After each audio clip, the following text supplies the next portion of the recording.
اب نئے مضمون کا آغاز ہوتا ہے جس کا عنوان ہے تمثیلات چند در بیان آن کا کار انبیاء جملہ برعکس کار ہست، یعنی چند مثالیں اس بیان میں کہ دنیا کے سب کاموں کے بالعکس ہیں، دنیا کے سب کاموں کے الٹے ہیں۔ خوشی میں غم ہے اور غم سے خوشی پیدا ہوتی ہے، جو روتا ہے وہ ہنستا ہے اور جو خوش جیا وہ رونے والا ہوتا ہے۔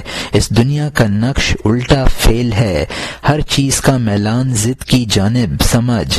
لوگ جس کو بادشاہ کہتے ہیں وہ فقیر ہے، اس لیے کہ اس کی حاجت ہمارے حاجتوں سے بڑھی ہوئی ہے کہ اس فلاں کی یہ رعایت کر لی ہے اور فلاں سے فلاں مال لینا ہے۔ اگر تو فقیر کو دیکھے تو وہ وقت کا شاہ ہے، وہ وقت کا مالک ہے اور وقت کی ملکیت کی وجہ سے باپ بن گیا ہے، وہ اپنے حالات میں ابو الوقت ہے، بادشاہ کی طرح اپنے وقت اور حال کا بیٹا نہیں ہے۔ اس طرح بخل اور سخاوت کو سمجھ، اے نیک سیرت، نام بالعکس ہے۔ بتا بخیل سے زیادہ سخی کون ہے؟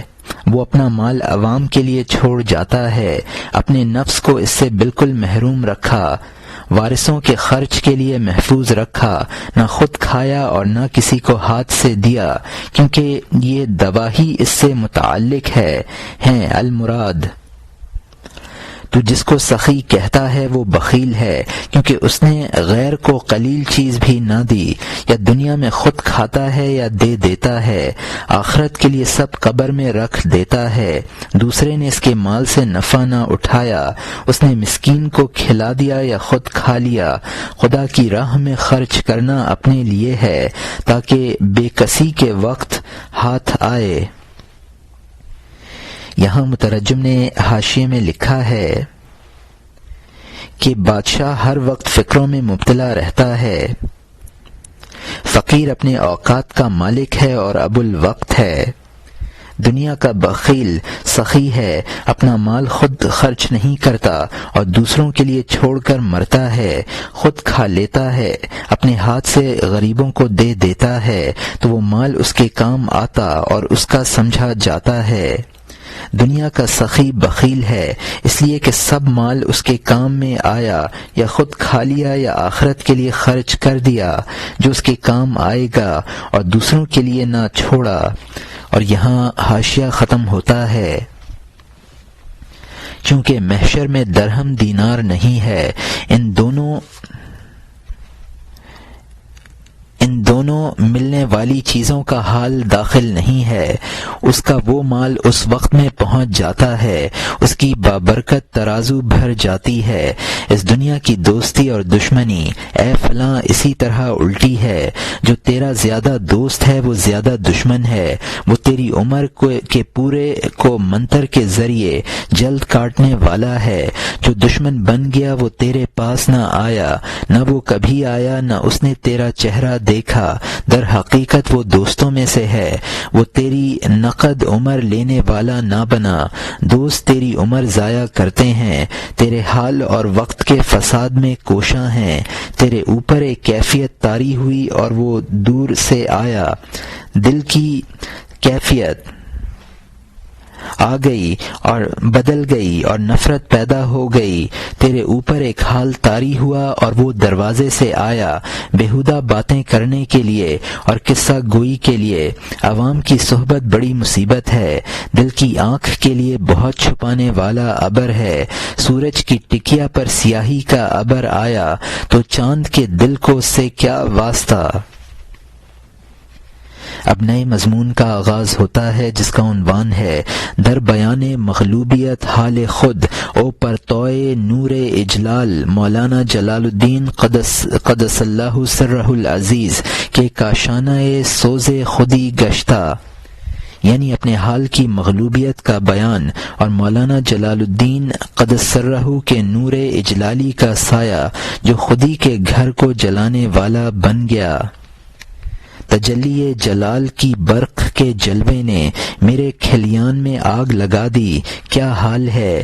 حضرت جلال الدین رومی رحمۃ اللہ علیہ کا نور اجلال جو کہ اللہ تعالیٰ کے رازوں کے خزانہ ستاروں کے صدر ہیں، میرے باطن میں خود بخود ابھرتا ہے، پھر میرے آشیانے سے بازو پھڑ پھڑاتا ہے۔ میں نہیں جانتا کہ میں کون ہوں، کہنے والا کیا ہے، یہ چنگاریاں میری روئی میں کس کی برق کی ہیں، میرا نالا کون سے پردے سے ہے۔ حیرت مجھے گہرے سمندر میں لے گئی ہے، میرے بغیر اور میری کوشش کے بغیر ٹپکتا ہے۔ دل کی نے سے غموں سے بھرا موزوں نالا، مضمون کا قافیہ پردے کے لیے ہے۔ دل میں سے معانی جھاڑی سے شیر کی طرح نکلتے ہیں۔ آپ نے مجھے کھا لیا اور خودی کے خیال کو بھی۔ اے حسام الدین، شاید آپ میرے دل میں پہنچ گئے ہیں، آپ مجھ میں آ گئے اور مجھے بالکل فنا کر دیا۔ آپ اللہ تعالیٰ کے شیر ہیں، آپ نے مجھے پورا نگل لیا۔ میں کیا جانتا ہوں، آپ جو جانتے ہیں کہیں۔ اے نیک خصلت، باغ آپ کے ہاتھ میں ہے، آپ نے مجھے اپنا پردہ کیوں بنایا؟ مجھے تو خود اپنے سر پیر کا ہوش نہیں ہے۔ یہاں مترجم نے حاشیے میں لکھا ہے کہ جمعیت وقت سے تجھ پر ایک کیفیت طاری ہوئی ہے، دوست آ کر اس کیفیت میں خلل ڈال دیتے ہیں۔ جب کالا دھبا سورج کی روشنی کے لیے نقصان رساں ہے تو پھر چاند کس حساب میں ہے؟ اور یہاں حاشیہ ختم ہوتا ہے۔ اب نئے مضمون کا آغاز ہوتا ہے جس کا عنوان ہے چند نالۂ راز کے از نئے بے قرار، رد آثار غم گسار، سرزدہ و بیان منازل کلی وجود و عروج و نزول اطوار، ہستی بر مرتبہ شہود، یعنی چند نالائے زار جو غمگین درد آثار بے قرار نے اپنے نئے سے نکلے اور وجود کے تمام منازل اور عروج اور ہستی کے شہود کے مرتبے پر نزول کا بیان۔ نئے سے سن کیا حکایت کر رہی ہے، جدائی کا قصہ بیان کر رہی ہے کہ جب سے مجھے مطلق وجود سے جدا کیا ہے، میں رونے میں، لوگ ہنسنے میں ہیں، کوئی میرا حال زار نہیں جانتا۔ میں نم کی آگ میں تنکے کی طرح ہوں۔ جب میرا مقوس احد سے تنزل ہوا، میں خود احدیت کے مٹکے میں گھس گئی، میں نے لاہوت کی منزل کو عبور کیا، میں اسمی جبروت سے بھی گزر گئی، رفتہ رفتہ عالم ملکوت ہو گیا، موصوف عالم روحانی بن گیا، اس کے بعد عالم ملک و شہود میں وجود کے تمام مراتب ظاہر ہو گئے، اس کا منتہا عالم ناسوت ہو گیا۔ ان تنزلات سے میرا دل حیران ہو گیا۔ اے خدا، کب ہوگا کہ معراج ہوگی؟ روح تو اس احدیت کی جانب جائے گی۔ ہر تنزل کے لیے عروج ضروری ہے، قطرہ بحر اخضر کے لیے ارادہ کرنے والا ہے، لیکن اے جان، عروج کی 3 قسمیں ہیں۔ خدا کے فیض کا یہ دروازہ کسی پر بند نہیں ہوا۔ عوام کا عروج خاکی جسم کی موت ہے، موت اور ہلاکت میں عروج ہے۔ تو اپنی موت کی قدر کیوں نہیں جانتا؟ وہ تجھے لاہوتی چراگاہ میں خوراک دیتی ہے۔ موت قبل از موت کا اگر تجھے موقع نہ ملا، موت مراد کے مطابق تیرا کام کر دیتی ہے۔ موت یار کی جانب پہنچانے والا پل ہے۔ اے ہوشیار، موت کے لیے آمادہ رہ۔ واہ، کیا اچھا ہوگا کہ میں شاہ کی طرف جاؤں گا، اس بے چون کے دربار سے متصل ہو جاؤں گا۔ یہاں مترجم نے حاشیے میں لکھا ہے کہ وجود کے اجمالی مراتب کا ذکر کیا ہے۔ وجود کا پہلا مرتبہ قوس احدیت ہے۔ وجود کا یہ مرتبہ ذات مجرد ہے، اس کو ذات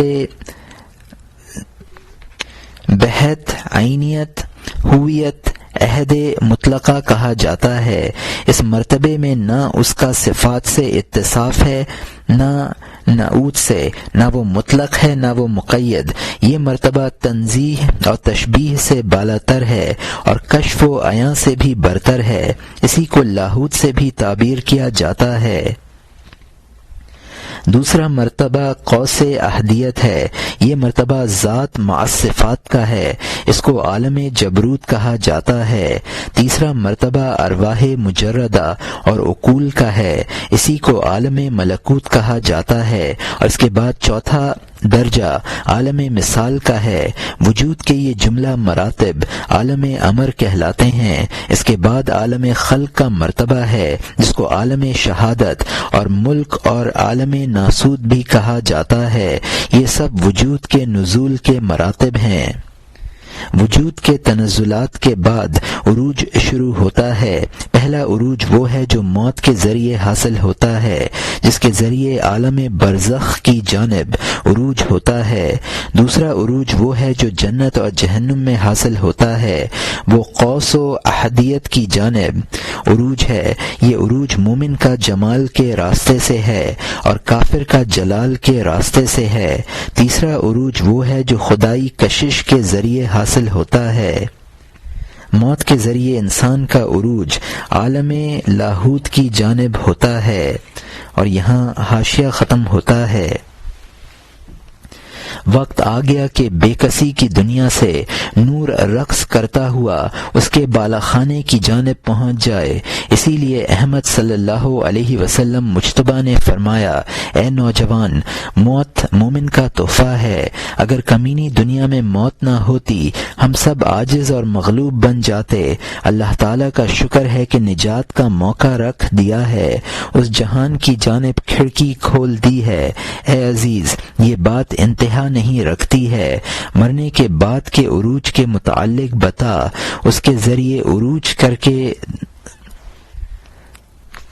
برزخ میں جاتا ہے، قبر کے اندر محشر تک رہتا ہے، پھر ایک عروج محشر میں ظاہر ہوتا ہے، اس کے بعد جہنم میں یا جنت میں لے جاتا ہے، پھر احدیت کی جانب احد تک سر ابھارتا ہے، تعین سے نجات پا جاتا ہے۔ اسی لیے منتہا اللہ تعالی کی جانب ہوا، خود بغیر مانگے اس کی جانب واپسی ہے۔ مومن کو نور جمال کے ذریعے سے پہنچتا ہے، دیدار کے باغ کے پھل چکھتا ہے۔ کافر گویا نور جلالی کے ذریعے پہنچتا ہے، لیکن وہ محجوب ہے اور اس نے نقصان اٹھایا ہے۔ مانی کلن الینا راجعون فہم کن واللہ اعلم بالفنون، یعنی ہر ایک ہماری طرف لوٹنے والا ہے کہ مانی سمجھ لے، اور خدا فنون کو زیادہ جانتا ہے۔ یہ اضطراری عروج عام ہے، ہر نہ پکے ہوئے اور ہر کچے کے لیے ہے۔ ان عقل مند احمد صلی اللہ علیہ وسلم نے اسی لیے فرمایا، موت دوست تک پہنچانے والا پل ہے۔ وہ دوسرا عروج اختیار سے ہوا، اولیاء اور انبیاء کے اعتبار سے وہ علم و عمل کے راستے سے عروج حاصل کرنے والے ہیں۔ وہ مانوی موت کے ذریعے نکلنے والے بنے، مرنے سے پہلے مردہ بن اور فنا ہو جا تاکہ تجھے عروج حاصل ہو۔ سالک جن مراتب سے آیا ہے کوشش کر کے اسی جانب قدم بڑھایا ہے تاکہ اس پر حق کی وجہ ظاہر ہو جائے، واحدی احدی تجلی میں چلا جائے، خود فنا ہو جائے، بقا حاصل کر لے، قطرے کو بحر کل سے جوڑ دے۔ تیسری معراج ایزدی جذب ہے جو ایک لمحہ میں بے خودی کی جانب کھینچ لیتی ہے۔ یہاں مترجم نے حاشیے میں لکھا ہے کہ موت کو حضور صلی اللہ علیہ وسلم نے مومن کا تحفہ اسی لیے قرار دیا ہے کہ وہ وصل یار کا سبب ہے۔ مرنے سے عالم برزخ کی طرف عروج ہوتا ہے۔ قبر برزخی چیز ہے۔ قبر سے محشر کی جانب عروج ہوتا ہے، پھر محشر سے جنت اور دوزخ کی طرف عروج ہوتا ہے، پھر قوس سے واحدیت اور قوس احدیت کی جانب عروج ہوتا ہے۔ سورہ اقرا میں ہے وَإِنَّ إِلَىٰ رَبِّكَ الرُّجْعَىٰ، اور بے شک تیرے رب کی جانب واپسی ہے۔ موت کے ذریعے عروج اضطراری ہے جو ہر ایک کے لیے ہے۔ موت کے ذریعے جو عروج ہے وہ انبیاء اور اولیاء کو موتو قبل ان تموتو کے ذریعے اختیاری طور پر حاصل ہوتا ہے۔ اور یہاں حاشیہ ختم ہوتا ہے۔ جس طرح رسول مجتبیٰ صلی اللہ علیہ وسلم ایک سانس میں اس نازک پنجرے کی قید سے چھوٹ گئے، دفتن وہ قاب قوسین تک اڑے، 100 سالہ راستہ ایک جنبش میں طے کیا، فوراً ظاہر سے باطن کی جانب چلا جاتا ہے۔ وہ کثافت خود لطافتیں بن جاتی ہیں۔ خاکی ظلمت تیرے جسم سے چلی جاتی ہے، خدائی نور 7 اعضاء میں دوڑ جاتا ہے، لیکن یہ بندے کے اختیار میں نہیں ہے، بندے کا کام کوشش کے سوا نہیں ہے۔ محبوب اجتباء کی وجہ ٹھیک پہنچنے والے ہیں، اور وہ دوسرے، وہ اس کو ہدایت کرتا ہے جو رجوع کرتا ہے کہ مصداق ہے۔ ہر مرید آخر میں مراد بن جاتا ہے، طالب جوان کا مطلوب بن جاتا ہے، نہ وہ مرتبہ جو کام مکمل کر دے۔ ہر مرید اس اجتبار کے لائق کہاں ہے؟ مرید اپنے حال کے اندازے سے مراد بنتا ہے۔ اسی لیے اللہ تعالی نے فرمایا ہے، جو ایک بالشت قریب ہوا میں 4 ہاتھ ہوا، جو چل کر آیا میں بھاگ کر آیا۔ کوشش کر، کیونکہ مجاہدوں سے تو صاحب معراج ہوگا، آب و گل کے آشیانے سے نکل جائے گا۔ فرشتہ پاک نور اور بھلا کس وجہ سے ہے؟ یہ آسمان صاف اور روشن کس وجہ سے ہے؟ اس لیے کہ مقدر خاک سے وہ بالا ہے، اس لیے کہ وہ کمینہ نفس سے پاک ہے۔ بے باک نفس اور مقدر مٹی اکٹھے ہوئے، اے خوش قدم مصیبت بالائے مصیبت ہوئی۔ کوشش کر تاکہ تو مٹی کو صاف کر لے، تو ان سب آلودگیوں سے جدا ہو جائے۔ بے باک نفس بہت سزا دے تاکہ تیرے جسم کی مٹی سے سینکڑوں پودے اگیں۔ چند دن تھوڑے وقت مجاہدہ کر لے، چند راتیں رو لے، باقی ہنس۔ اس لیے اویس قرنی رضی اللہ عنہ نے فرمایا، الساعۃ دنیا وفیہا الروح لیس، دنیا کچھ وقت ہے اور اس میں آرام نہیں ہے۔ دنیا کے کام میں کاہلی اختیار کر، حساب کے دن کے لیے چستی برت۔ دنیا میں زہد تیرے فخر کا کیا موقع ہے؟ مردار کی طرف میلان ذلت اور ٹوٹا ہے، یقیناً اس کی قدر مچھر کے پر کی طرح بھی نہیں ہے، اس جہان کے سمندر کے سامنے ایک چھینٹے کے سوا نہیں ہے۔ یہاں مترجم نے حاشیے میں لکھا ہے کہ حضور صلی اللہ علیہ وسلم کو معراج میں جذب الہی سے دفعتاً عروج ہوا اور مقام قرب تک پہنچ گئے۔ جذب الہی کا یہ عروج بندے کے اختیار میں نہیں ہے، جو سعی کرتے ہیں ان کا بیان یہدی من ینیب میں ہے، خدا اس کی ہدایت کر دیتا ہے جو اس کی طرف رجوع کرتا ہے۔ اجتہاد اور کوشش سے وہ مرتبہ حاصل نہیں ہوتا جو جذب الہی سے حاصل ہوتا ہے۔ حدیث قدسی ہے، اللہ تعالی نے فرمایا، من تقرب الی شعر تقرب الیہ باء، جو میرے ایک بالشت قریب ہوا میں اس کے 4 ہاتھ قریب ہوا۔ من اتی الی یمشی اتیت الیہ ہرولا، جو میری جانب چل کر آیا میں اس کے پاس دوڑتا ہوا آیا۔ فرشتہ اور آسمان اس لیے پاک صاف ہیں کہ وہ کدورت اور نفس سے پاک ہے۔ انسان میں یہ دونوں خرابیاں ہیں، ان کے ازالے کی ضرورت ہے۔ اگر انسان دنیا سے بچاؤ اختیار کرتا ہے تو اس کے لیے کوئی خاص فخر نہیں ہے، دنیا ہے ہی ایسی چیز کہ اس سے بچاؤ کرنا چاہیے۔ اور یہاں حاشیہ ختم ہوتا ہے۔ خدائے برتر نے بڑا احسان فرمایا کہ اس ناچیز سے ہماری بے رغبتی پسند کر لی، بہت حقیر ناپسندیدہ چیز سے بے رغبتی کو کرم سے اس نے گھنی چیز لکھ دیا۔ اللہ تعالیٰ کی خاص عنایتوں میں سے ہے کہ وہ پوتھ لے لیتا ہے اور موتی عطا کرتا ہے۔ ناپائیدار تھوڑی گنی چنی عمر تو نے عبادت کی اور وہ ابدی زندگی میں چلا گیا، وہ لامحدود باقی رہنے والی زندگی جس کے چاروں طرف نہ عدم گردش کرتا ہے نہ فنا۔ لا يحوم حوله الاعدام قط صرت روحا باقیا حیا فقط، یعنی نیستیاں اس کے گرد کبھی چکر نہیں کاٹتی، تو بس باقی رہنے والی زندگی روح بن گیا۔ آخرت کے بالمقابل دنیا کی عمر ایک گھڑی ہے، ایک گھڑی کی وجہ سے لامحدود راحت ہے۔ ہائے تو کہاں ہے؟ تیری سمجھ اور عقل کیا ہوئی؟ اپنے موتی جیسے سانسوں کا لحاظ رکھ، ہر سانس تیری مسیحائی کے لیے تیار ہے، اگر تو لحاظ نہ رکھے تیری نادانی ہے۔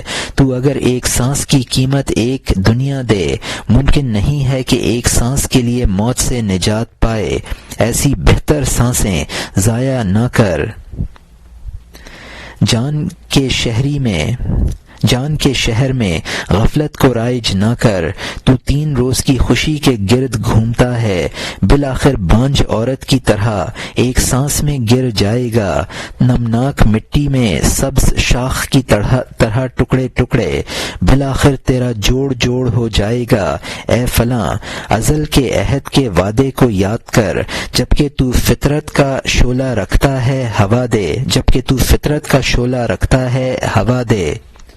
ہر عبادت کا اللہ تعالیٰ کی جانب سے وقت مقرر ہے، نماز اور روزے کا ایک وقت معین ہے، زکوٰۃ اور حج بھی وقتی فرض ہے، اس کے وقت میں غفلت بدبختی ہے۔ اس خدائے پاک ذات کے ذکر کے سوا خدا کی جانب سے تیرے لیے اس کا وقت معین نہیں ہے۔ انہوں نے اللہ تعالیٰ کی یاد کا بھول سے تعلق کر دیا، ذکر کو بھول میں دائر کر دیا۔ اس شاہ جہاں نے تو اپنے آپ کو یاد کر فرمایا، بھول کے وقت جبکہ تو بھولے پڑھ لے، تو ذکر کر کا وقت جب تو بھولے آیا ہے، تو ہر بھول کا ساتھی ذکر ہے۔ جس وقت تجھ پر بھول حملہ کرے، ذکر کر، تاکہ اللہ تعالیٰ کے ذکر و فکر کے سوا کچھ نہ رہے۔ خدائے وحدہ کے علاوہ دوسرا کیا ہے؟ اسی کا نام جان اور دل کے لیے شیر و شکر ہے۔ ایسا ذکر کر کہ جس کا ذکر ہوا مشاہد ہو جائے، نہ وہ ذکر جو صرف زبان پر ہو۔ لفظی ذکر ایک عارض سے زیادہ کچھ نہیں، روحی ذکر درویش کے ہنر کے سوا نہیں ہے۔ جب سلطان الذکر تجھے اڑا لے، اس وقت تو مجسم ذکر کی کان بن گیا۔ ذاکر اور مذکور اور ذکر ایک ہو جائے گا، بے شک اللہ تعالیٰ کے سوا باقی نہ رہے گا۔ تیرے دل میں ایک دوسرا ایسا عالم پیدا ہوگا کہ یہ آسمان اور زمین وہاں ذرہ ہیں۔ مشرق سے دوسرا سورج طلوع کرے گا، اس کا ایک ذرہ سورج کو روشن کر دے گا۔ سورج جب آئینے کو گھیر لیتا ہے، اس پھیلے ہوئے سے خود آئینہ جلوہ گر ہو جاتا ہے۔ اس کے بعد کہنے کی اجازت کہاں ہے؟ ہر وقت تیرے لیے ہم زیادہ نزدیک ہیں، وہ ہوتا ہے رگ میں اور کھال میں اور ہڈی میں۔ ایسی بجلی گری کہ بھرا نشان مٹ گیا، عشق کے شعلے نے گریبان سے سر ابھارا۔ اے احمد صلی اللہ علیہ وسلم، اب احد کے غیر کو تلاش نہ کر۔ گریبان لا کی کینچی کی صورت بن گیا۔ اب میں کہاں اور فانی ہستی کہاں؟ ذوالجلال کے عشق کی قیامت آ گئی، جس نے خیال کی صراحی کو ریزہ ریزہ کر دیا۔ اے فلاں، قیامت میں عشق کا راز ہے، لشکروں کو 100 مرتبہ کھٹکھٹانے کی طرح الامان۔ اب نئے مضمون کا آغاز ہوتا ہے جس کا عنوان ہے در تعویل بر تصوف، سورہ القاریہ ملقاریہ وما ادراک ملقاریہ، یعنی تصوف کے اعتبار سے اس سورت کی تفسیر۔ القاریہ کیا ہے؟ القاریہ، اور کس چیز نے تجھے بتایا ہے القاریہ؟ تو قاریہ کو جانتا ہے، قاریہ کیا ہے؟ لوگوں کو کوٹنے کے لیے جلدی کرنے والی ہے۔ تو بتا، تو کیا جانتا ہے سخت کوٹنے کے بارے میں جو عاشقوں کے دلوں کو ٹکڑے کر دیتا ہے؟ تیرے دل پر عشق کا کوٹنا اس روز ہوگا، حتیٰ کہ تیرا مقام اس نوبت پر پہنچا دے گا۔ تیرے سامنے شاہ اور امیر اور ہر بڑا سب پروانوں کی طرح حقیر ہوں گے۔ نظر میں کسی کا جو برابر وزن نہ ہوگا، دل ہرگز کسی کا پابند نہ ہوگا۔ تکبر اور ریاکاری کا سوراخ بند ہو گیا، حتیٰ کہ مخلوق تیری نظر سے گم ہو گئی۔ یہاں مترجم نے حاشیے میں لکھا ہے، جب سلطان الذکر کا غلبہ ہوتا ہے تو انسان کو اس میں لذت محسوس ہونے لگتی ہے، اور وہ انسان کی غفلت کی حالت اور دوسری مشغولیت میں بھی جاری رہتا ہے۔ اب فنا کی تکمیل ہو جاتی ہے، پھر عجیب تجلیات طاری ہوتی ہیں۔ جب خدا ہم سے زیادہ قریب ہے تو اب اس سے کچھ کہنے کی کیا ضرورت ہے؟ اس عشق نے مجھے فنا کر دیا۔ اور یہاں حاشیہ ختم ہوتا ہے۔ تیرے دل میں تیرے دل میں حق کے غیر کی قدر نہ ہوگی، تیری آب و گل کی خواہش مردہ ہو جائے گی۔ اب نئے مضمون کا آغاز ہوتا ہے جس کا عنوان ہے وَتَكُونُ الْجِبَالُ كَالْعِهْنِ الْمَنْفُوشِ، اور ہو جائیں گے پہاڑ دھنی ہوئی روئی کی طرح، سخت پہاڑ روئی کی طرح ہو جائیں گے، نظر کے سامنے ابر کی طرح چلیں گے، آنکھ کے سامنے عالم ذرات بن جائے گا، حق کے غیر کا اثر اٹھ جائے گا۔ عالم کیا ہے؟ جمع شدہ غرض ہیں ایک وسیع چوڑے عین میں، چونکہ اعراض کے لیے ہرگز بقا نہیں ہے، جو موجود ہے اب فنا ہے۔ وجود کے سمندر میں عالم موجیں ہیں، لیکن اے دوست پانی کی طرح بہنے والا ہے، جس طرح دائرے میں گھومنے والا شعلہ نظر میں تیز چلنے والا نظر آتا ہے، واقع میں سوائے ایک نقطے کے دوسری چیز نہیں ہے۔ اے بیٹا، یہ فساد تیری حس سے ہوا، جیسے کہ نیچے آنے والے قطرات تیرے نزدیک سیدھا خط اور جڑے ہوئے ہیں، وہ صرف تیزی سے حرکت کر رہے ہیں۔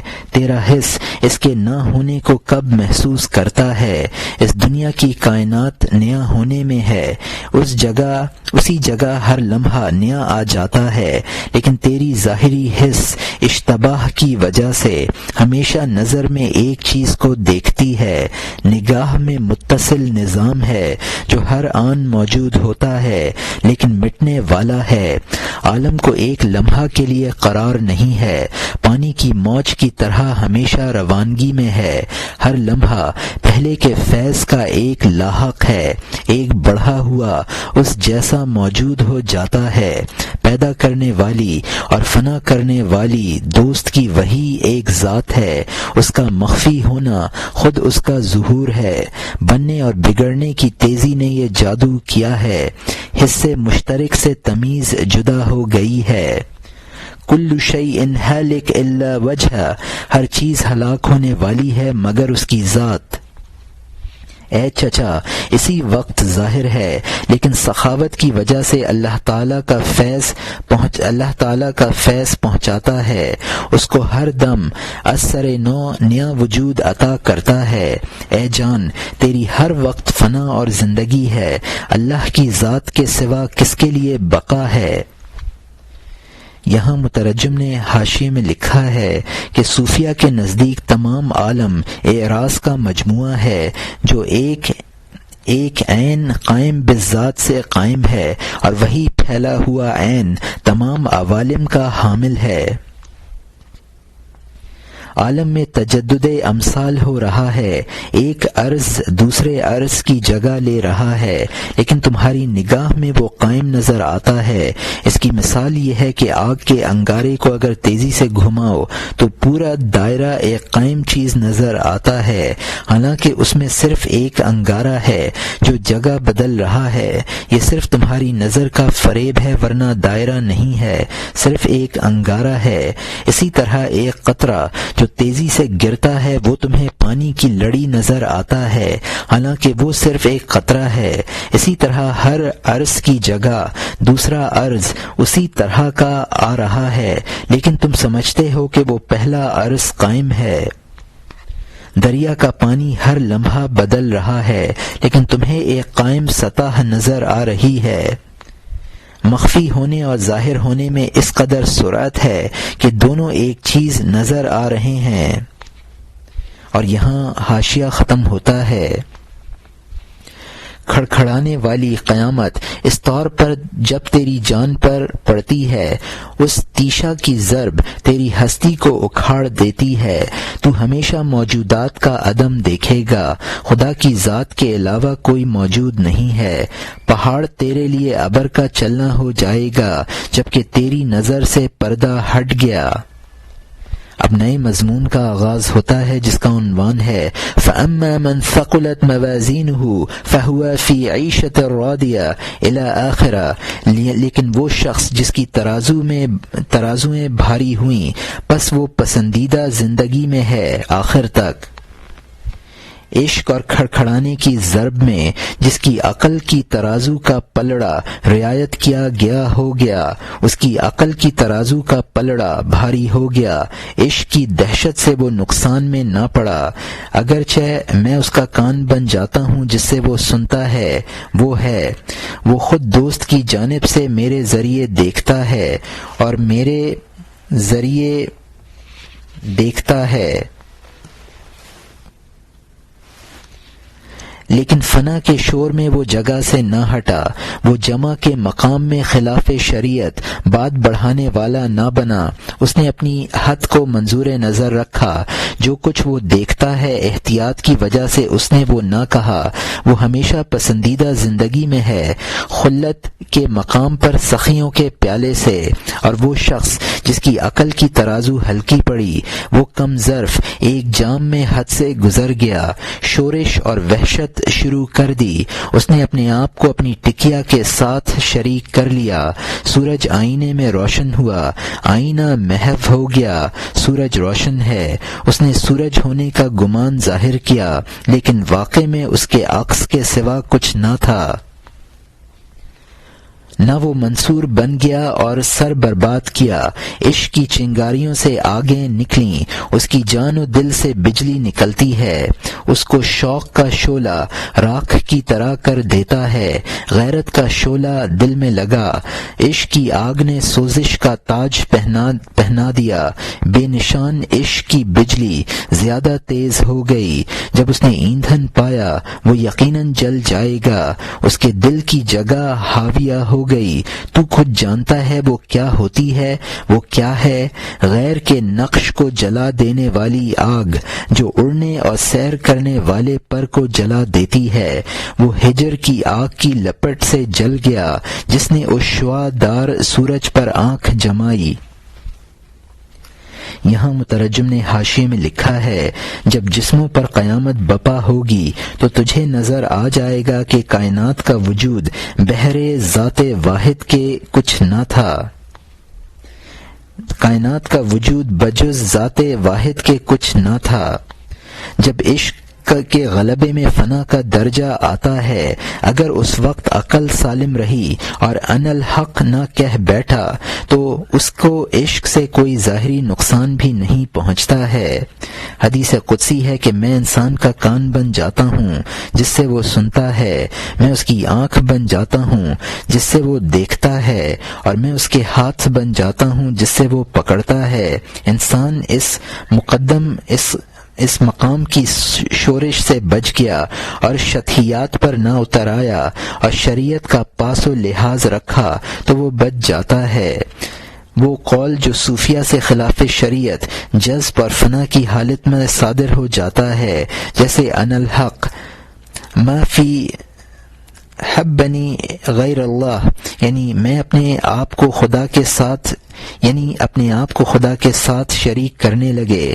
دوستی کا ایک مقام ہے جس کو خلت کہتے ہیں، جس سے خلیل بنا ہے، اور حضور صلی اللہ علیہ وسلم نے فرمایا ہے میرا خلیل سوائے خدا کے کوئی نہیں ہے۔ منصور حلاج نے انا الحق کہہ دیا۔ ایسے شخص کا عشق کی گرمی سے پرے پرواز جل جاتا ہے اور وہ سیر فی اللہ سے رک جاتا ہے۔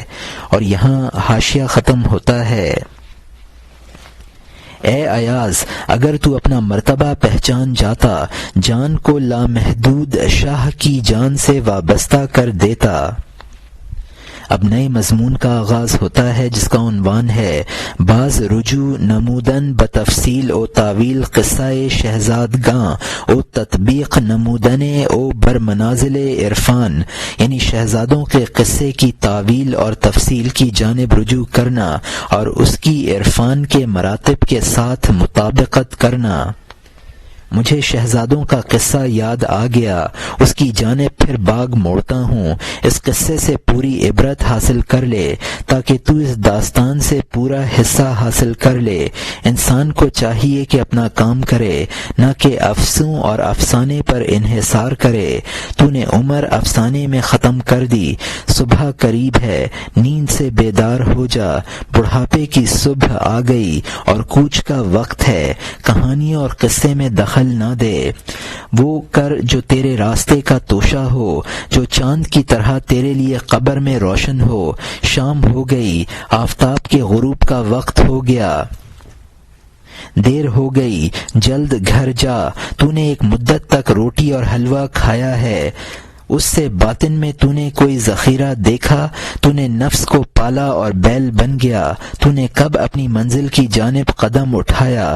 تو نے نئی شاخ کی طرح سر ابھارا، اپنے آپ کو اونچا بنگلہ بنایا ہے۔ تو نے طاقت کے ناخن کے ذریعے پتھر میں سوراخ کر دیا۔ تو نے قوت کی وجہ سے شیر کو گورخر کی طرح ستایا۔ بالآخر تیرے سانس گھٹنے لگیں گی، چڑیا کی طرح مرتے وقت ڈریں گی۔ پس تو آج موت کے لیے تیاری کر لے، مجاز سے حقیقت کی جانب چلا جا۔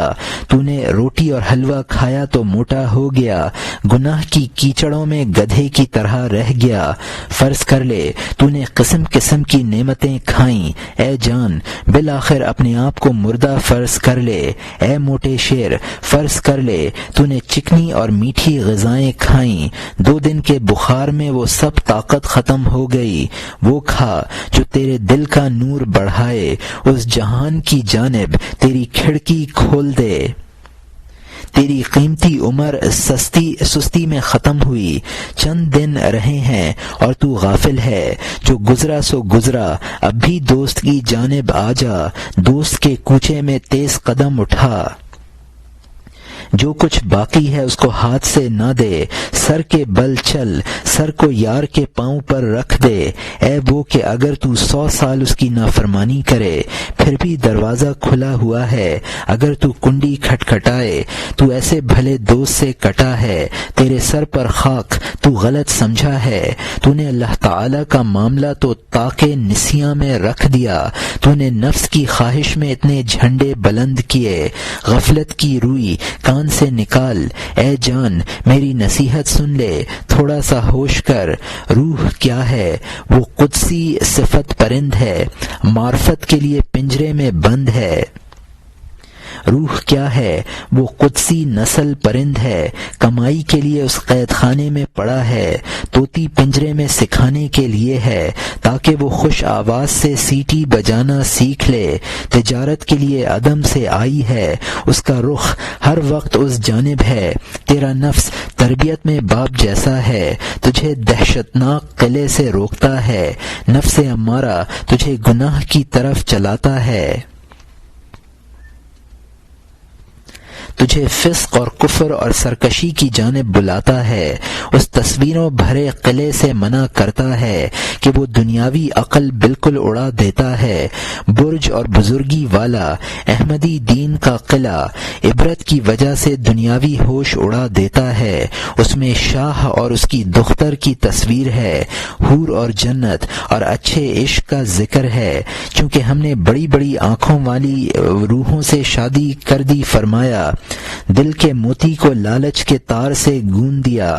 چونکہ انسان ازل سے پیدا کیا ہوا ہے نفع کمانے، ہر نقصان کو دفع کرنے کی جانب، اسی لیے شریعت کے قلعے میں رغبت اور خوف دلانے کی تصویریں بنا دی ہیں، کبھی لالچ کے طریقے سے راستے پر لگاتے ہیں، کبھی دوزخ کی گہرائی کا خوف دلاتے ہیں۔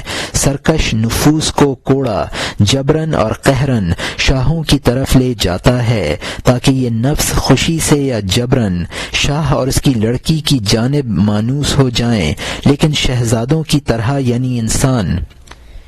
اے دیدہ دل، سلوک میں 3 قسم کے لوگ ہیں، ان میں سے اپنے نفس پر ظلم کرنے والے اور میانہ روح ہیں۔ بعض کوشش سے بھلائی کی جانب سبقت کرنے والا بنا، پہلا شہزادہ اس نے اپنی جان کو ہلاک کیا، وہ نفس پر ظلم کرنے والوں کے گروہ میں سے ہو گیا۔ یہاں مترجم نے حاشیے میں لکھا ہے کہ نفس کی مثال اس بادشاہ کی طرح ہے جس نے تینوں شہزادوں کو تصویروں بھرے قلعے میں داخل ہونے سے منع کیا تھا۔ نفس بھی انسان کو شریعت کے پرنقش و نگار قلعے میں داخل ہونے سے روکتا ہے۔ قرآن میں اہل جنت کے لیے فرمایا گیا ہے زوجناہم بحور عین، ہم نے ان کا نکاح بڑی بڑی آنکھوں والی حوروں سے کر دیا۔ انسانوں کی مثال ان 3 شہزادوں کی سی ہے۔ کچھ لوگ تو اپنی جانوں پر ظلم کرتے ہیں، یہ لوگ پہلے شہزادے کی طرح ہیں۔ کچھ لوگ میانہ روی اختیار کرتے ہیں، وہ دوسرے شہزادے کی طرح ہیں۔ کچھ لوگ بھلائیوں کی جانب دوڑ کر جاتے ہیں، وہ تیسرے شہزادے کی طرح ہیں۔ اور یہاں حاشیہ ختم ہوتا ہے۔ اس کی جان کا موتی تپش میں ہاتھ سے گر گیا، اس نے کسب اور معرفت کی کوئی داد نہ دی، لیکن شاہ کی مہربانی نے اس کی دستگیری کی، وہ مقبولان بارگاہ میں سے ہو گیا۔ یہ تعجب ہے، جو اس کے لیے جان دے دیتا ہے وہ اس کو جان دے دیتے ہیں، جو ایک یاقوت دیتا ہے اس کو کان دے دیتے ہیں۔ وہ پروانوں کی طرح ایک شعلہ سے جل گیا، دیوانوں کی طرح ایک کنویں میں گر گیا۔ عشق کے شیر کی جنگ میں بہادر درکار ہے، تاکہ وسعت کی بقدر عشق سے سیراب ہو۔ اگر مرنے سے دوست ہاتھ آ جایا کرتا تو خدا کا راستہ بہت آسان ہوتا۔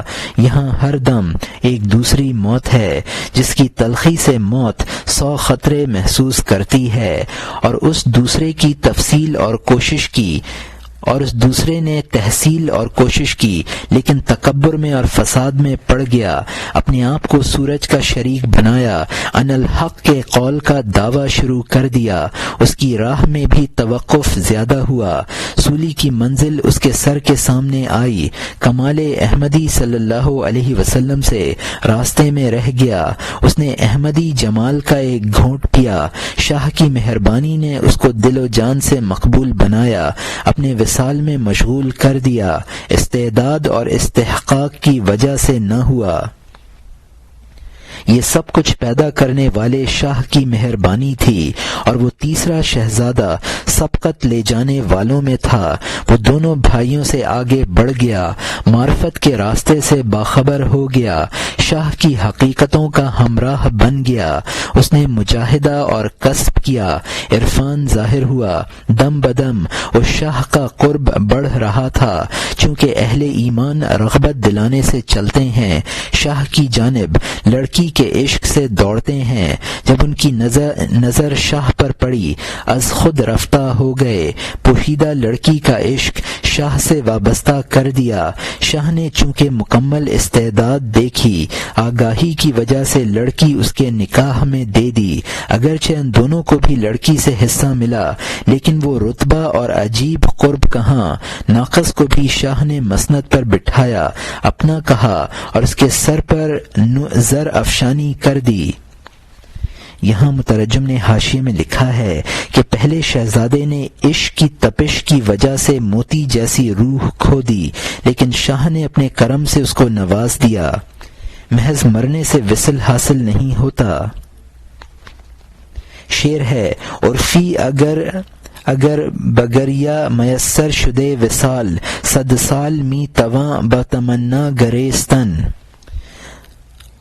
عشق میں تو بار بار مرنا پڑتا ہے جب کہیں وصل حاصل ہوتا ہے۔ دوسرے شہزادے نے وصل کے لیے کوشش کی، لیکن تکبر اور غرور میں مبتلا ہو گیا اور اپنے آپ کو شیخ کا ثانی سمجھنے لگا۔ بادشاہ کے کرم نے اس کو مقبول بنا لیا، حالانکہ اس کو استحقاق نہ تھا۔ تیسرا شہزادہ سابقین میں سے ہو گیا۔ ابتداً مومن جنت کے شوق میں کوشش کرتا ہے، لیکن مشاہدے کے بعد پھر صرف ذات خداوندی کا شوق رہ جاتا ہے، اور حق تعالی استعداد دیکھ کر جنت خود عطا کر دیتا ہے۔ اور یہاں حاشیہ ختم ہوتا ہے۔ ناقص کو بھی شاہ نے مسند پر بٹھایا، اپنا کہا، اور اس کے سر پر زر افشانی کر دی۔ وہ خود اپنی کمی سے شرمندہ ہے، وہ سلطنت کے تخت پر پر غمگین شرمندہ ہے، اس کے دل میں اپنی لغزش سے کانٹے ہیں، اس کمی سے تکلیفیں برداشت کر رہا ہے۔ اسی لیے خیر البشر نے فرمایا جنت میں کوئی غم نہیں ہے مگر غفلت سے۔ اگر گناہگاروں کو جنت میں راستہ دیتے ہیں، شاہی چتر اور شاہی قلعہ دیتے ہیں، وہ اپنے بھدے پاؤں سے مور کی طرح شرمندہ ہے، سامنے کو سر لٹکائے ہوئے ہے۔ حبشی کوششیں محل سے کیا فائدہ، حبشی کو شیش محل سے کیا فائدہ، اس کے لیے ہر جانب حاسد آئینہ ہے، اس کی بھدی صورت آئینے میں مصیبت ہے، اس کا خود دیکھنا اس کے سر پر آرے ہیں۔ اے چچا، اس بات کا خاتمہ نہیں ہے، اس بادشاہ کا قصہ بتا جو آ ملا۔ اب نئے مضمون کا آغاز ہوتا ہے جس کا عنوان ہے رجوع آوردن بحکایت آں بادشاہ کے در اسنائی راہ ترک سلطنت کردہ ملحق بائیں سہ گردیدہ بود، یعنی اس بادشاہ کی حکایت کی جانب رجوع جو سلطنت چھوڑ کر درمیان راستے میں ان تینوں سے آ ملا تھا۔ اے ضیاء الحق حسام الدین حسن، مجھ سے چوتھے بادشاہ کا حال کہیے۔ جبکہ وہ اس سلطنت کو چھوڑنے والا بن گیا، وہ شہزادوں کے ساتھ مسکنت میں رہا، اس نے سلطنت کو چھوڑا، ان کا ساتھی بن گیا، راستہ طے کرنے میں ہمراہی کر رہا تھا، موافقت میں سرگرم رہ کر خدمت کرتا رہا، نفاق سے پاک خالص دل سے۔ ان کے عشق کے پرتوں نے اس کو اچک لیا، سفر میں ان تینوں کی ہمراہی دکھائی۔ عشق کی اس طرح کی بہت سی تاثیریں ہیں، آزاد دل کے لیے زنجیریں ہیں۔ عاشق کی صحبت تجھے عاشق بنا دیتی ہے، فاسق کی صحبت تجھے فاسق بنا دیتی ہے۔ ہر شخص دوسرے سے اخلاق حاصل کرتا ہے، خربوزہ خربوزے سے خوشبو حاصل کرتا ہے۔ صحبت کی تاثیر کا ہنر نادان ہے، صحبت کی تاثیر کا منکر نادان ہے، جو صحبت سے بھاگے وہ بہت غافل ہے۔ خربوزہ دوسرے خربوزے سے رنگ پکڑتا ہے، انسان کی صحبت اثر کیوں نہ پیدا کرے گی۔ وہ کتا اصحاب کہف کا ہمراہی بنا، حتیٰ کہ اس سے کتا پن بالکل جدا ہو گیا۔ مردان خدا کے پاؤں کی خاک بن جا تاکہ تجھے اس کے چاند سے نور حاصل ہو۔ اس لیے احمد مجتبیٰ صلی اللہ علیہ وسلم نے فرمایا لا تصاحب انت الا مؤمنا، تو بجز مومن کے مصاحبت اختیار نہ کر۔ مشک ڈبیا کو معطر کر دیتا ہے، مینگنی کوڑی کو بدبو میں بخشتی ہے۔ جب تیل نے اپنے آپ کو پھول میں صرف کر دیا، وہ خوشبوؤں میں پھول کا ظرف بن گیا۔ آنجن ہاری اپنے صحبت سے انڈے کو بے شک اپنی طرح انجن ماری بنا لیتی ہے۔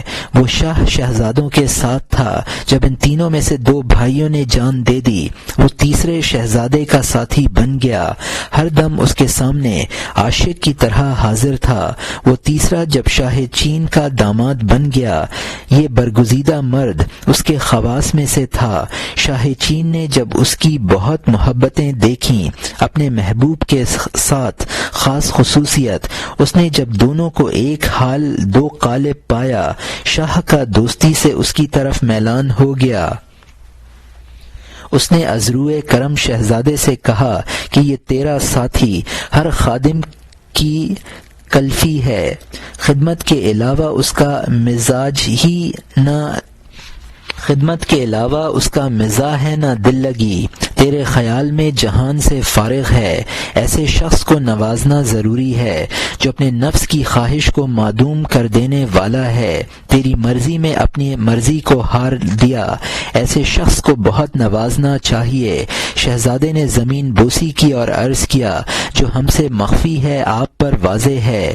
جب شاہ کی قربتوں کی امید پر میں وطن سے آوارہ راہ پر پڑا، یہ جو ملک کا کامیاب بادشاہ تھا، اس نے ہماری رفاقتوں میں چستی دکھائی، اس نے ملک اور دولت ہماری خاطر چھوڑ دی، موافقت میں دل سے جھنڈا بلند کیا ہے۔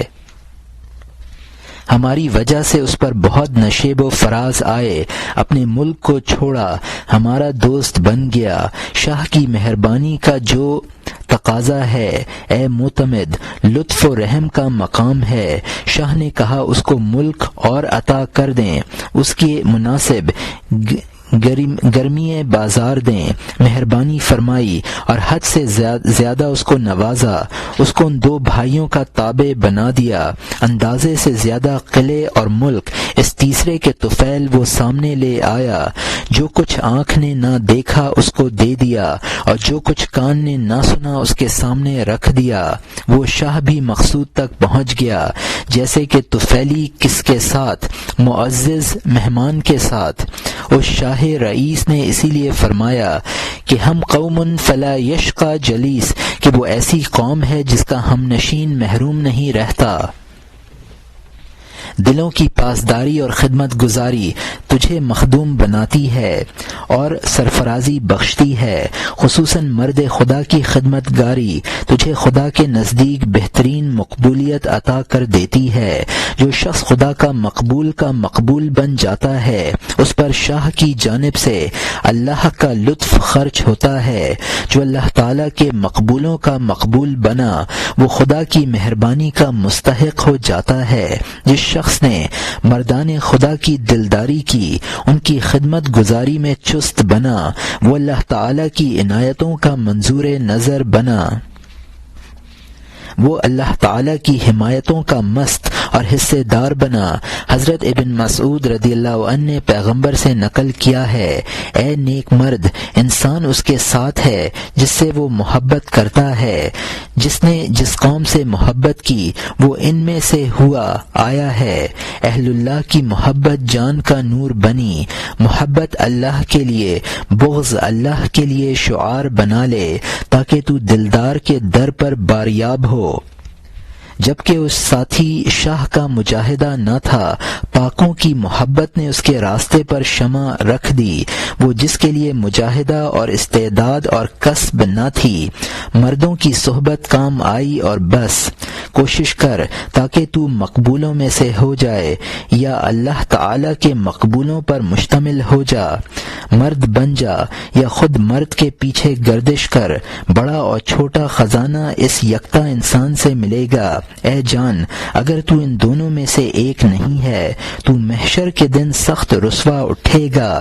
اسی لیے خدا تعالی نے قرآن میں فرمایا، ہدایت میں تو خود وسیلہ طلب کر، تربیت دینے والے کے بغیر مربع کس نے کھایا ہے؟ بتا، پرند بغیر پر کے کیسے اڑے؟ جنگل خون سے بھرا اور جال اور درندہ سے بھرا ہے، ہر جانب کجی کا راستہ کھلا ہے، جنگل سانپوں سے بھرا ہے اور ہر جانب سبزہ زار ہے۔ بغیر منتر پڑھنے والے کے قدم نہ رکھ، تو عاجز آ جائے گا۔ دنیا سبزہ زار اور نفس سانپ ہے، دین کے راستے کو پرخون جنگل سمجھ۔ اگر تجھے سانپ ڈس لے گا تو خستہ اور ملول ہو جائے گا۔ تو بغیر منتر پڑھنے والے کے مطمئن ہے، تو احمق ہے۔ اگر تیرے دل کے پاؤں میں کانٹا چبھ جائے، اگر سوئی کی نوک نہ ہو تو اس کو کیسے نکالے گا؟ سوئی کی نوک کی فکر کر، منتر یاد کر لے، کوئی رہبر تلاش کر لے تاکہ تو دشوار راستہ طے کر لے۔ یہاں مترجم نے حاشیے میں لکھا ہے کہ حدیث شریف میں ہے، اولیاء اللہ ایسے لوگ ہیں کہ ان کا ہم نشین بھی محروم نہیں رہتا، اللہ اپنے پیاروں کے پیاروں پر کرم کر دیتا ہے۔ حدیث شریف میں ہے، انسان کا حشر ان کے ساتھ ہوگا جن سے وہ محبت کرتا ہے۔ قرآن پاک میں ہے، وابتغوا الیہ الوسیلہ، اور یہاں حاشیہ ختم ہوتا ہے، جنگل کانٹوں بھرا اور ہر جانب راستہ ہے، دیکھ ہر قدم پر کنویں ہیں، جنگل بہت خوفناک ہے اور ڈاکو چھپا ہوا ہے، کوئی رہبر تلاش کر لے اور اس کا متبع بن، راستہ بہت دشوار ہے، ہر جانب چھلاوا ہے، جو راستے پر سینکڑوں چنگ اور دف بجا رہا ہے، راستہ بہت دشوار ہے اور سامنے تاریک رات ہے، اگر تو نے کسی کا ہاتھ نہ پکڑا اپنے سے گیا۔ اے پیارے، اس بات کا خاتمہ نہیں ہے، مثنوی کو بھی ختم کرنا چاہیے۔ اے لڑکے، اللہ تعالیٰ کے کام کا خاتمہ نہیں ہے، مثنوی کو ختم کرنا چاہیے۔ مثنوی مانوی کا خاتمہ اولویے کے فیض سے ہو گیا، اولویے کے فیض سے ہو گیا۔ اب نئے مضمون کا آغاز ہوتا ہے جس کا عنوان ہے اختتام کلام بپریدن طائر روح خود کام بسوئے شاہ عالی مقام، یعنی خود پسند روح سے پرند کی پرواز عالی مقام شاہ کی جانب کی گفتگو پر خاتمہ۔ نئے سے سن کیا حکایت کر رہی ہے، آخر ابتدا کا ارادہ کر رہا ہے۔ شاہ کا باز اب شاہ کی جانب اڑ گیا، عارضی پردوں کو پھاڑ دیا، تب ہماری جانب لوٹنے والے ہیں۔ کلو الینا راجعون جب ہے، میں اپنی اصل کے لیے سرنگوں ہوتا ہوں۔ میری نئے انا کی آواز سے خالی ہو گئی، خودی سے خالی اور نئے نواز میں فنا ہو گئی۔ میری نئے خودی سے خالی ہو گئی، نیست ہو گئی۔ میں نے اس میں پھونکا کہ سوا اس میں کچھ نہیں ہے، میں نے یہ نئے جلا دی اور میں راکھ ہو گیا، میں نیستاں میں چلا گیا اور پوشیدہ ہو گیا۔ اے احمد صلی اللہ علیہ وسلم، جب میم کا دائرہ آپ میں سے گیا، احد رہ گیا، اب آپ گرم اور تیز نہ ہوں۔ میم کا دائرہ تیرے تعینات ہیں، ان کو لا بنا تاکہ تیرا اللہ چست ہو جائے۔ وہ وقت آ گیا کہ میں اس جال سے پرواز کر جاؤں، لاہوتی ملک کی جانب سامان لے جاؤں، جس جگہ سے میں آیا ہوں اسی جگہ چلا جاؤں، یار کے حسن کے ساتھ بے پردہ ہو جاؤں۔ جب اس نے وجود کے طور پر تجلی کی، جسمانی پہاڑ کا تنکا دھوئیں جیسا ہو گیا، موسیٰ علیہ السلام بے ہوش ہو کر گرے، خاموش ہو گئے، جزوی عقل چلی گئی اور بے ہوش ہو گئے۔ اللہ اللہ، کوئی اللہ کا غیر نہیں ہے، اللہ اللہ ہمارا ساتھی ہو گیا، اللہ اللہ میں کہاں اور یہ خطاب کہاں، ختم کر دے، اور اللہ زیادہ بہتر جانتا ہے، واللہ اعلم بالصواب۔ اب نئے مضمون کا آغاز ہوتا ہے جس کا عنوان ہے ارجائے کلام بس تمداد روحانی از جناب مولانا جلال الدین حمام قدس سرہ علی الدوام، یعنی کلام کا لوٹانا روحانی مدد حاصل کرنے کے لیے جناب مولانا جلال الدین بزرگ سے ہمیشہ کے لیے ان کا راز مقدس کیا گیا۔ یہاں مترجم نے حاشیے میں لکھا ہے کہ حضرت آدم علیہ السلام کے بارے میں قرآن میں فرمایا گیا ہے نفخت فیہ من روحی، میں نے اس میں اپنی روح پھونک دی۔ لوازم بشری لا الہ الا اللہ انانیت ختم ہو جانے کے بعد صرف ذات خدا باقی رہ جاتی ہے، اور یہاں حاشیہ ختم ہوتا ہے۔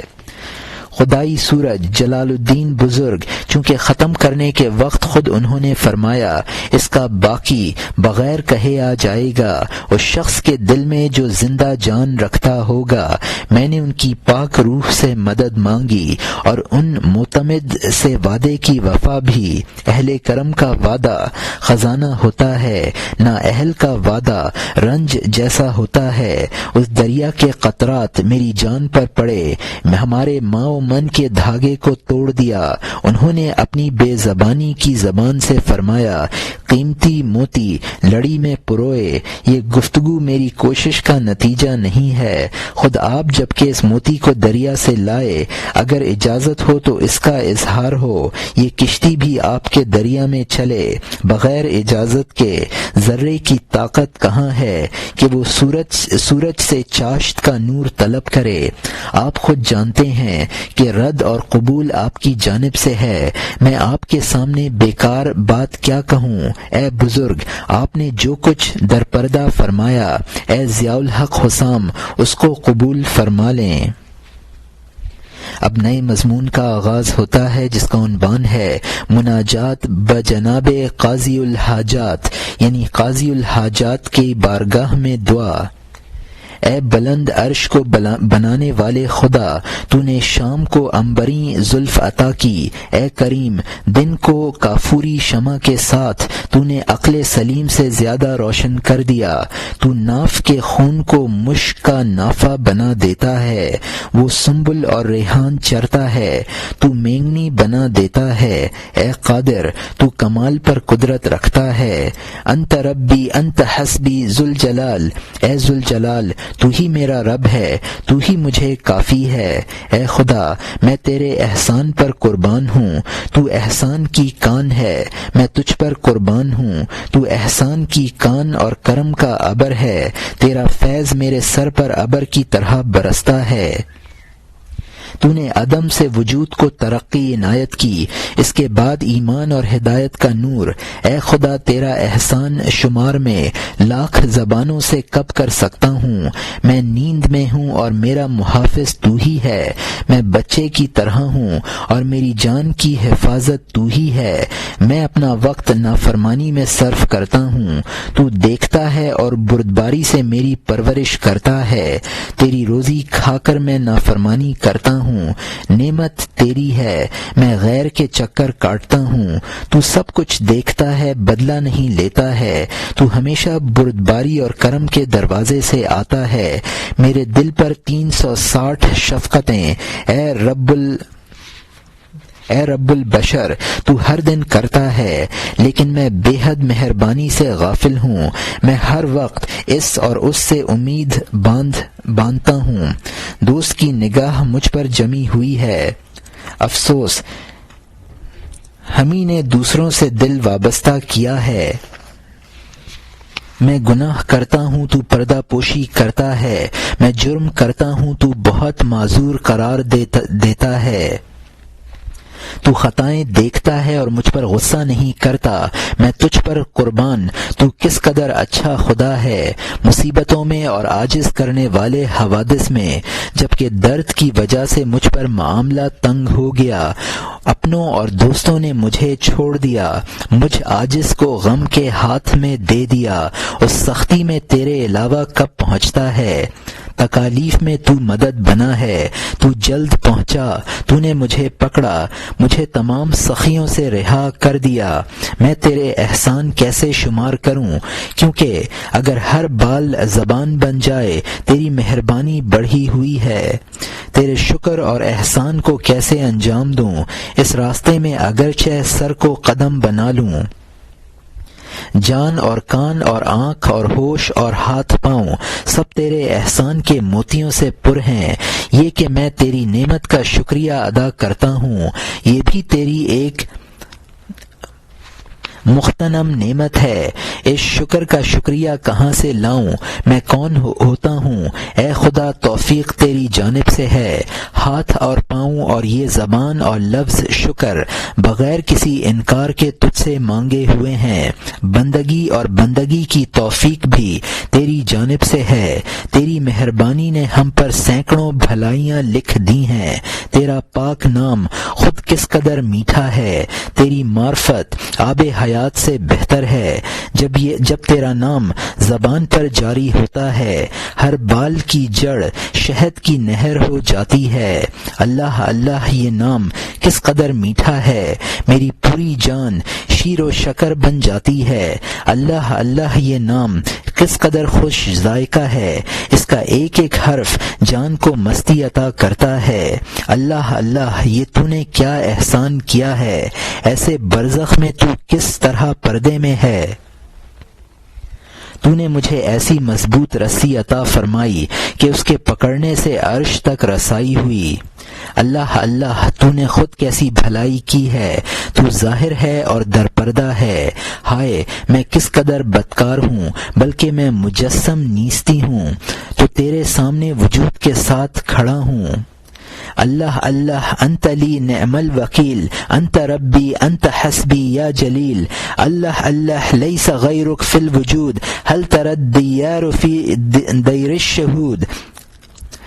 یعنی اللہ اللہ تو میرے لیے بہترین وکیل ہے، اے جلیل تو میرا رب ہے، تو مجھے کافی ہے، اللہ اللہ تیرے سوا کوئی وجود نہیں، شہود کے دیر میں کوئی چلنے والا ہے، اللہ اللہ لا الہ کس لیے ہے جبکہ الا اللہ روشن سورج ہے، ظاہر بھی آنکھ نفی کے ذریعے رفع کرنے والی ہے تاکہ نادار کی کوشش بلا کہہ سکے، اللہ اللہ دوست کا پاک اسم ذات اسم اعظم اس سے قرب کے لیے ہے، اللہ اللہ کہہ عرش کی چھت تک لے جائے گا، تیری معراج کے سامنے آسمان فرش بن جائے گا، جب میں اللہ الصمد کا نعرہ لگاتا ہوں آسمان کاش میں ہوتا کا نعرہ مارتا ہے، اللہ العظیم اسم اعظم ہے جو جان کی جان اور پرانی ہڈی کو زندہ کر دینے والا ہے، اللہ اللہ میں خدا کے نام سے مست ہوں،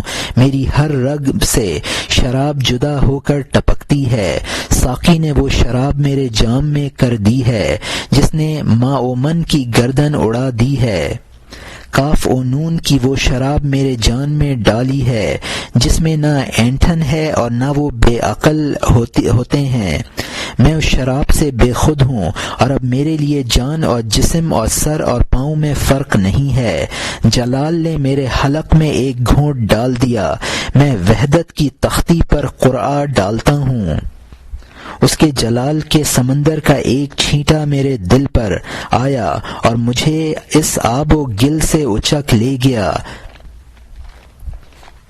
حسامی سمندر کی ایک شورش آئی ہے اس سیپ سے کہ یہ نامی موتی آیا ہے، مولانا جلال الدین رحمۃ اللہ علیہ کے فیض اور حسام رحمۃ اللہ علیہ نے جان کے پودے کو پوری سیرابی دے دی ہے، سورج اور چاند کا نور دل کے طور پر چمکا، میرے پتھر نے اس گرمی سے یاقوت بن جانا پا لیا، یمن کے ستارے کی طرح میری ادھوڑی پر چمکا، وہ سب ختن کے مشک کی طرح خوشبودار بن گئی، اس سے پہلے بہت سے لوگ ان کے ساتھ سافسوں سے معرفت کے نور کے حاصل کرنے والے اور بھلے بنے، مثنوی کے ذریعے لاکھوں نے حاصل کی سیدھے راستے کی جانب بلندی، میں بھی جلال رحمۃ اللہ علیہ کے سانسوں کے فیضان سے جلیل ذوالجلال تک پہنچ گیا، بزرگوں کی مہربانی سے بعید نہیں ہے،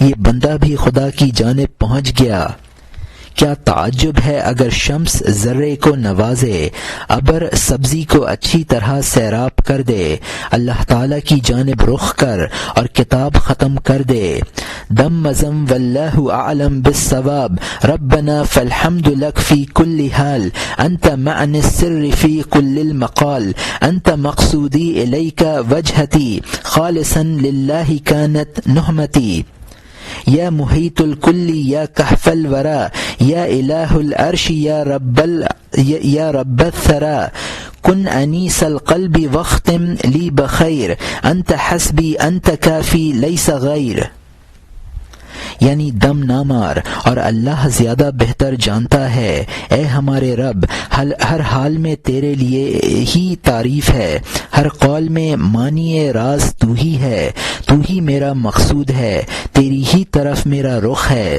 میرا ارادہ خالص اللہ کے لیے ہے، اے سب کو محیط، اے مخلوق کے کہف، اے عرش کے خدا، اے زمین کے رب، تو دل کا غمخوار بن اور میرا خاتمہ بالخیر کر، تو مجھے کافی ہے اور میرے لیے کفایت کرنے والا ہے، دوسرا نہیں ہے۔ اب نئے مضمون کا آغاز ہوتا ہے جس کا عنوان ہے در ختم او سال تاریخ اختتام مثنوی مذکور میشود 1216 ہجری، ختم شد این نسخہ در سال غیور، غیر حق داد دش از غیر دور، لفظ غیور کے سال میں یہ نسخہ ختم ہوا، اللہ تعالیٰ کی غیرت اس کو غیر سے دور رکھے۔ غیر کا ہاتھ اس کے دامن سے دور رہے، جو اس کے نور سے بھاگے خدا کرے بے نور رہے۔ غیر وہ ہے جو اللہ تعالیٰ کی یاد سے بیگانہ ہے، کمینی دنیا کے پیچھے دیوانہ ہے، دنیا کے مال کے پیچھے پاگل ہو، اس کے دل میں رتبہ کی محبت پوشیدہ ہو۔ انما اموالکم اولادکم، بے شک تمہارے اموال تمہاری اولاد۔ حکمتوں والے اللہ تعالیٰ نے ان کو فتنہ فرمایا ہے، جتنا ہو سکے اللہ تعالیٰ کے غیر کو دور کر، اس کے بعد ان نصیبوں کے قلعہ کا ارادہ کر، اس فصیل کے قلعے کا ارادہ کر۔ اگر تو اس خاتمے کو خودی کے ساتھ دیکھے گا خود باہر رہ جائے گا، والسلام، خودی سے باہر نکل اور یار بن، اور اگر تو خودی کے غرور میں ہے غیروں میں سے رہ۔ یک رنگ کے لیے یہ کلام یک رنگ ہے، ان شیطانوں کے سنگسار کرنے کے لیے پتھر ہے۔ ایسے محفوظ قلعے کے اندر غیر کا دخل بغیر صلح اور لڑائی اور کینے کے ہٹائے بغیر کب ہو سکتا ہے؟ خدا کے لیے صاف دل کے ساتھ دیکھ، تاکہ تو اس کے پھول سے یقین کی خوشبو سونگھ لے، ورنہ چون و چرا میں تکالیف ہیں، جہاں کہیں پھول ہے وہاں کانٹے ہیں، لفظ نقاب ہے اور معنی مفقود ہیں، اس سے حق کے سوا ڈھونڈنا لا یعنی ہے۔ حق کو تلاش کر اور حق کہہ اور حق پڑھ، ہر وقت حق حق کہتا رہ، حق کو جان، جس نے حق کو تلاش کیا وہ حقانی ہے، وہ اللہ کی رحمت خدائی ہوا ہے۔ شیطانی کام نہ کر، شیطان نہ بن، کسی کے جان کے غبار پر آپ پاشی کر، وقت کو غیر حق میں برباد نہ کر، پیٹ کو پر اور روح کو بھوکا نہ بنا۔ یہ غیر کا نقش تیرے پندار کا پردہ ہے، تمام بت خانے میں اس ایک صنم کے علاوہ نہیں ہے۔ اپنے اعتبار سے فانی بن، باقی باللہ بن، رب الفلق تیرے اندر سے نمودار ہوگا۔ 6 دفتروں میں مثنوی کی ایک آواز ہے، اس کا خلاصہ فنا کے سمندر میں غوطہ لگانا ہے۔ اگر تجھے خدا کا راستہ چاہیے ہوشیار بن، اپنے اندر سے غفلت دور کر، بیدار بن، پہلے شریعت پر استقامت کر، پھر طریقت کی جانب رخ کر، پہلے قدم پر شرع پر جم، اس کے بعد طریقت کا راستہ چل۔ آراستگی کے ساتھ صفائی ضروری ہے تاکہ تو معرفت کے سمندر کو عبور کر سکے۔ اس بات کا کبھی خاتمہ نہیں ہے تو بات کو مختصر کر دینا چاہیے۔ والسلام۔ یہاں مثنوی مانوی کے اردو ترجمے کا خاتمہ ہوتا ہے۔ الحمدللہ رب العالمین، والصلاة والسلام علی اشرف الانبیاء والمرسلین، سیدنا محمد صلی اللہ علیہ وسلم وعلی آلہ وصحبہ اجمعین، برحمتک یا ارحم الراحمین۔